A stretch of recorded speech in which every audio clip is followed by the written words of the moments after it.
Hello, my name is Stephanie Hofmann, professor and joint chair at the European University Institute, and with me today I have Marc Jones, who is associate professor in media analysis at Northwestern University in Qatar. Thank you so much, Marc, for being here. So you're an expert who has worked a lot on disinformation, digital technologies, digital authoritarianism, and not solely, but also often focused on the Gulf states. So I want to zoom in to that region and ask you, what's the digital ecosystem in the Gulf region? Well, firstly, what most people don't know about the Gulf is that it's probably the most digital, in terms of digital penetration, one of the most penetrated regions in the world. So some of the countries in the Gulf, including the United Arab Emirates, Qatar, Bahrain, have some of the highest internet usage in the world. So some of the statistics about number of mobile phones per individual is often higher than 2, right? That's mobile phone subscriptions. So when we're talking actually about the ecosystem, and I'm talking about infrastructure, Saudi, the United Arab Emirates, Kuwait, Bahrain, Qatar, Oman, not Yemen, on the Arabian Peninsula, have some of the highest take-up. The same is also true of social media usage, right? This is dropping off a little, or rather changing platform. But historically, when it comes to platforms like Instagram, Facebook, Twitter, or X now, TikTok, is that these countries, and I'm not just talking about within the Middle East, the world, have had some of the highest take-up. So there's a lot of digital technology usage. That's in terms of infrastructure. When you say ecosystem, obviously I can also talk about the sort of legal frameworks. Yes, please.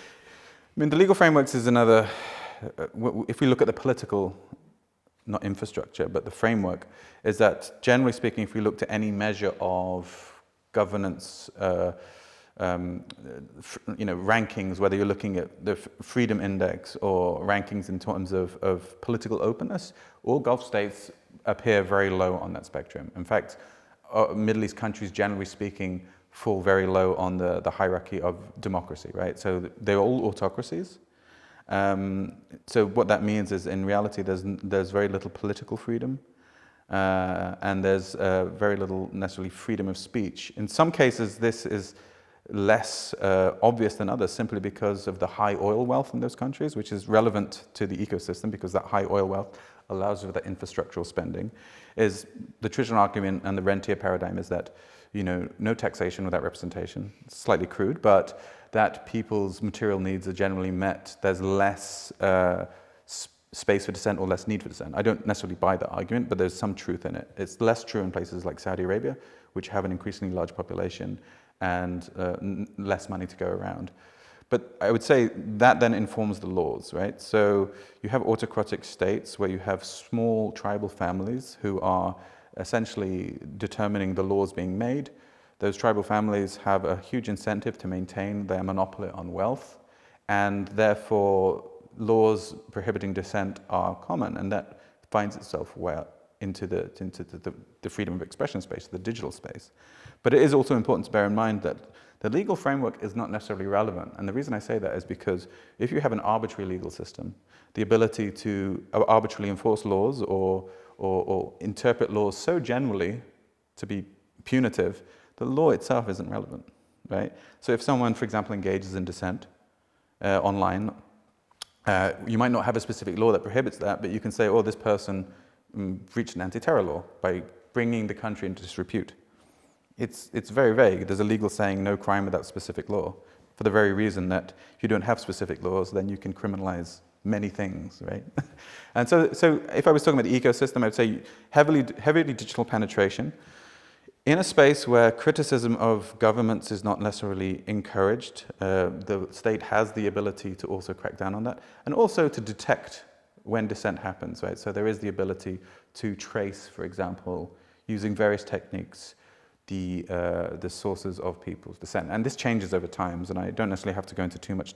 I probably don't want to go into too much detail, but just as an example, for example, in Bahrain, if you look 10 years ago, if you logged onto the internet, you are provided an IP address, which is normal. If you're not using a VPN, the government would be easily able to go to the telecommunications company and say, give us the IP address of whoever wrote that critical comment of the government, and that would lead to their physical address. And then because, again, being an autocratic state, they're not necessarily that fussy about who they arrest.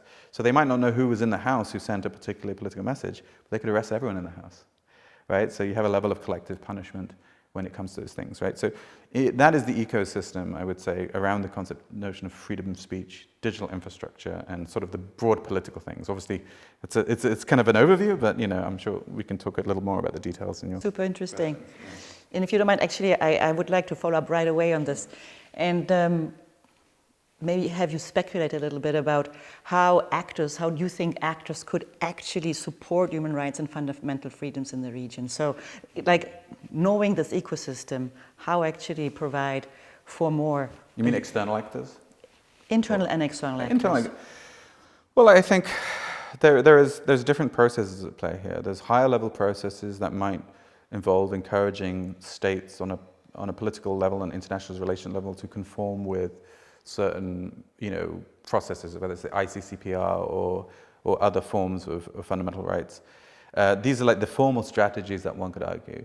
But there's also other informal strategies that, in theory or in past practice, could argue be effective, right? And some of them are not as you shame. One might think, for example, if Human Rights Watch put a report out saying, XYZ was arrested in Saudi Arabia because they criticized the regime on social media, right? Some people think, and some newspapers will say, this creates public pressure, which then leads to change in those governments. Sometimes that can happen if there is an incentive, for example, in that government to change. So, for example, living in Qatar, leading up to the World Cup, some people argued that focusing news coverage on migrant rights was beneficial in improving conditions for those workers. There's an argument to make that that's true. What happens then when the World Cup ends? Is that a sustainable solution? And also, there's also a point where it thinks that are these forms of accountability actually interesting? Because the news coverage then would shift away when the event changes, because the news coverage is also interested in the event, right? So there is these other informed mechanisms that people use. But activism, I will always maintain, is important. But if I was to say what is the ultimate strategy in trying to do this, I don't think necessarily these external methods are the only way to rely on this. I think it has to come from within. Change always has to come from in. And I think this is the social movement concept that is important, right?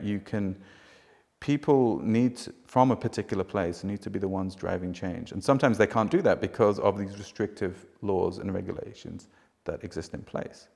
But at the same time, there's always going to be a level of cost, whether it's a cost to one's personal integrity in terms of personal integrity violations, trust, or sacrifice. And if you have a sufficient amount of people who are willing to do that, that's, in my way, the only way you're going to get effective change. Because if change comes externally, it doesn't necessarily have the legitimacy needed to actually affect it, right? And the issue, and this is what the distinct issue with Gulf states, is that they occupy a different place to other countries. Like I said, they're phenomenally wealthy, right? So you don't necessarily have you have social issues, but you don't necessarily have the same social issues that you might see elsewhere, the same levels of unemployment, right? You have lots of docile labor from elsewhere that can just be ejected from the country because there's no trade unions. So you don't necessarily have trade unions, right? They're not allowed, or labor movements because labor is seen as expendable. So you don't have the same social conditions that might drive change. And so when it comes to certain social movements, whether it's about women's rights, whether it's about, LGBTQ, yes, you have people in those communities who want to advocate for those things. But you also have people in those communities who think that, it's very divided, but they might be like, this needs to come from within, or we need external help. But in my experience, external help often, or external pressure, can lead to crackdowns. And again, it depends on the particular topic. But if we're talking about digital rights, digital expression, I think the will needs to exist there. And the will exist through, I think, exposure to external realities and forms of kind of awareness. But it takes time, right? And I think my issue is when there's this kind of, neo-colonial or sometimes white savior element that thinks people need to change now. As someone who supports human rights, I think those targets of human rights for everyone, regardless of religion, gender, sexuality, needs to be achieved. It's just my point is like, how can we, does it have to be now? Is that a realistic expectation, right? Or do we communities have to come to that point themselves? And with outside help would be support, but support in a way that's actually receptive to the needs of people within that community, not support in a way that people from the outside determine is the best way to help those people. So that's my general kind of consent, I think, how social movements would operate in the region. And I saw this firsthand with Bahrain. You know, my PhD was on Bahrain and political repression. And what was a good example about Bahrain? Yes, it was widely seen as an uprising that was crushed brutally by the regime, which was true, but it was an uprising that came from within. It was people from Bahrain who, for decades, have protested, and they're protesting. And they wanted exposure from abroad. They wanted human rights organizations to document the human rights abuses by the government. And they got those things. It didn't necessarily work out in terms of an immediate resolution to their political demands. But if you look at Raymond Williams' notion of the long revolution, we have to look at what do those moments mean in the space of 100 years. You know, and I think that's what's important. But the crucial thing there is that it was people who were demanding change. Yeah, and the narrative there of human rights, I think, was effective. I think you need also, I mean, maybe this is something that I would say is relevant to everyone. I think if you have or emphasize the narrative of human rights, I do think it's universal. I know some people critique that. But I think you need to appeal to people on a level where you universalize all their concerns, because then you're protecting things that are also dear to them, whether it's their religious beliefs and other things. But you have to, what comes with that is respect for other people's ways of life and beliefs. So I do think you can, through universal human rights, encourage that. Just don't force it down people's throats. No, thank you very much for elaborating on that. If I may move away a little bit from the question of human rights and fundamental freedoms. No, that was great. I'd like to know a little bit more. I mean, you touched on it a little bit already implicitly in your answers before, but whether you can outline a few key characteristics for us in the region, in the Gulf states, when it comes to the regulation of digital services, including online platforms. Right.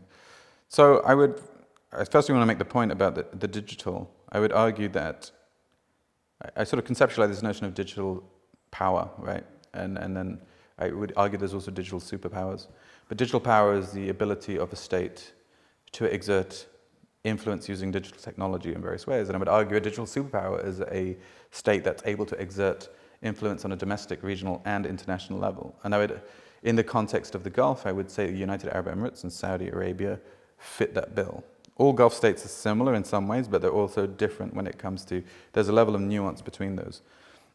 The regulatory framework is incredibly problematic across all countries. And I say that because whilst there are laws that pertain to issues to do with telecommunications, frequently the legal frameworks are often somewhat antiquated. They are, often the penal codes are based on, you know, so old Egyptian penal codes, which are then influenced by, for example, the British.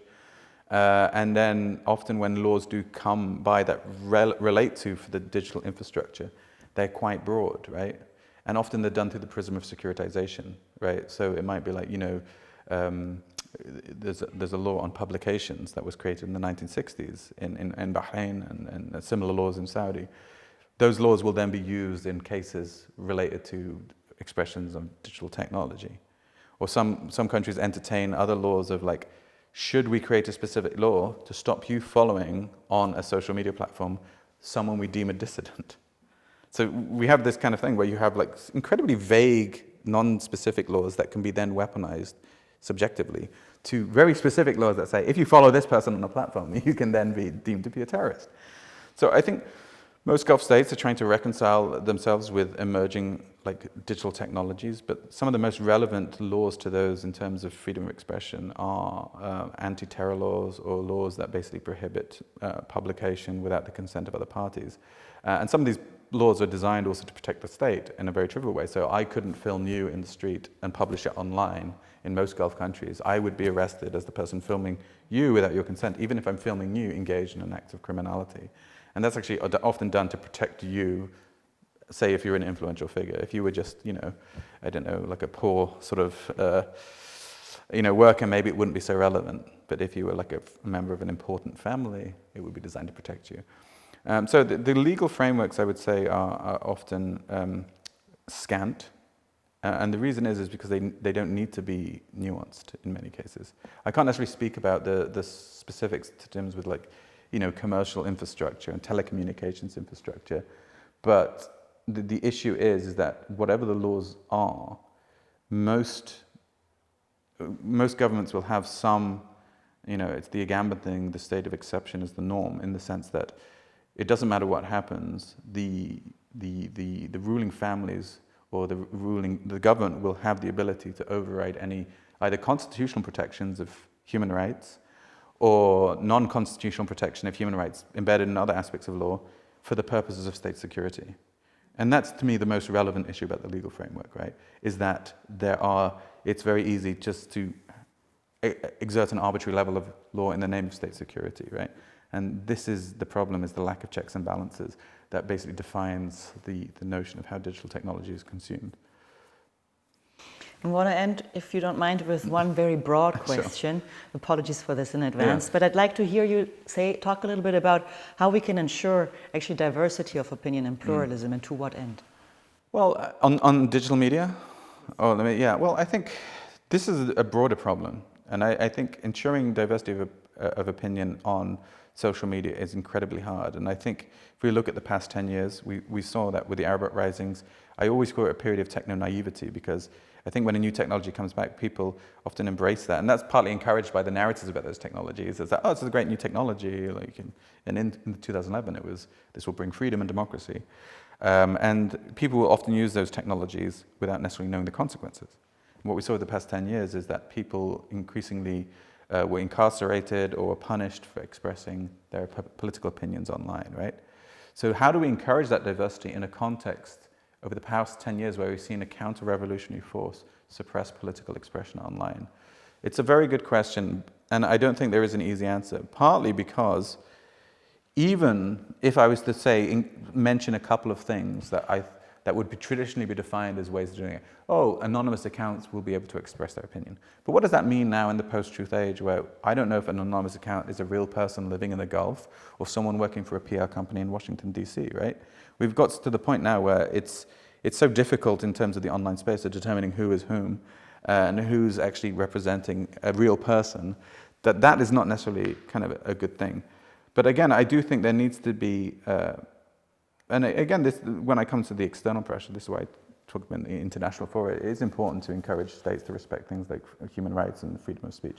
But encouraging diversity, I think, is if we were to look at the online ecosystem as being dictated essentially by external platforms based in Silicon Valley or China, if we look at TikTok, but if we're looking at Facebook, X, Twitter, these are all American companies.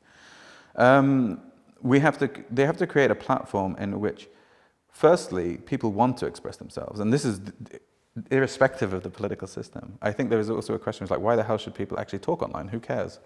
I think it's got to that point, right? Do people need to actually communicate online? 30 years ago, people didn't even have that choice. And I think the way to do that would be to crack down on the intimidation of activists, the intimidation of journalists, the intimidation of people engaging in hate speech, who might, for example, be real people, but they, in my experience, could often be state agents working on behalf of governments or PR companies working with governments who are trying to clamp down on speech. I'm not saying then people will rush to the social media platforms to express themselves, but if social media companies actually use their position to clamp down on people engaging in malicious activity, say, for example, on behalf of states, then at least as a journalist with an element of courage would be able to express myself without worrying about being doxxed or being harassed, right, by pro-state troll armies, which happens, right? That's just one example that I can think of in a practical sense. But again, that comes back to social media context, because we're talking about social media. And if we talk about social media, we have to talk about, at the end of the day, the countries in which they exist, right? And there needs to be a level of accountability on those corporations, right? Because they can't position themselves as these neutral arbiters of free speech when they're not. They need to take the responsibility to create a space in which people, irrespective of the political context, can at least feel that they could say something without 100 bots or trolls, engaging in misogynistic hate speech is one example. I mean, that's just an example, but yeah, I think encouragement is a very complex thing. And without it coming from within, it's very hard. Because, like I said, some of the costs for engaging in this kind of speech in these states is very punitive. Marc, thank you so very much for sharing your expertise with us. Greatly appreciated. Thank you very much.